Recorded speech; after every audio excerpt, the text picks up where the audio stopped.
Welcome back to OneStopTutorials.com. It's me, Alibaba. How you doing out there? Hope you're all good, following along in this flash course. Okay, now what we're going to get into is the movie clip symbol. Okay, so I'm going to make a shape.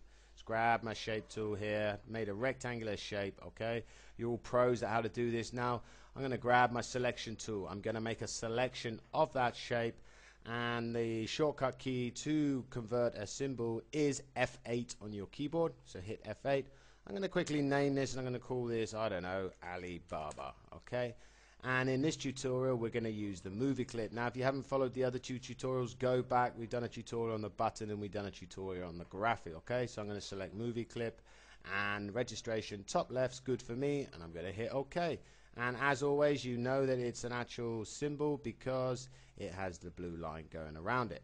So what's the difference here? Well, the movie clip is the most advanced symbol there actually is. It's generally used for programming and action scripts and things like that, the coding. Okay, now the difference between this one and the actual graphic symbol is that the movie clip symbol is dependable on its own time frame. Okay, if you remember, to get into the, as I call it, the back office of the actual symbol, you double left click on there. Okay, and you will again see, as you did in the graphic symbol, that we have our own timeline.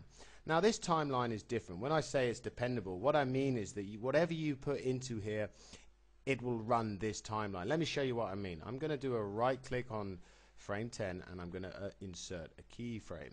Okay, and I'm just going to distort this just by dragging it down the bottom here. Now when I come back to scene, okay, and you'll notice in our main timeline here we're actually on number 1, okay, frame 1. We're not actually like we did with the graphic. We actually, to call upon that shape that we just made in frame 10 with the graphic one, remembering we had to actually come to frame 10 to actually preview it. What I'm going to do is I'm going to go to control and I'm going to test movie, and I'm going to show you what happens. You'll notice that every 10 frames that bit of graphic that we changed happens, okay, even though that the main timeline frame is only set to frame 1. Okay, so it's not like the graphic where it's, you know, it's its own dependable timeline. Okay, to prove this, what I'll do is I'm just going to come up on the main timeline. I'm going to insert a frame. Now in the graphic one at frame 10, for example, you would have noticed that it actually changed. Okay, it changed to the animation of what we did inside of that symbol. So in the actual movie clip symbol, it doesn't. It does its own thing, regardless of whatever's in the main timeline. So you could have all these frames and all these layers inside of the main timeline, but that does not affect the actual movie clip symbol. Whatever you put into here happens regardless of the main timeline. Okay, so I sort of hope you understand what you're doing.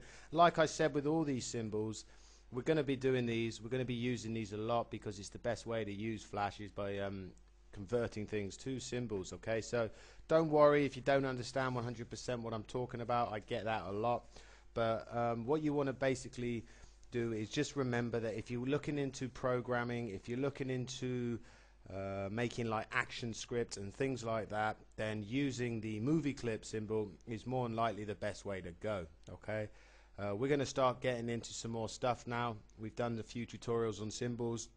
We're going to be coming through these symbols again in our projects, so don't panic, Mr. Mannering, and we shall have you guys and girls up and running in no time. Take it easy, guys and girls. Catch you at the next One Stop Tutorials.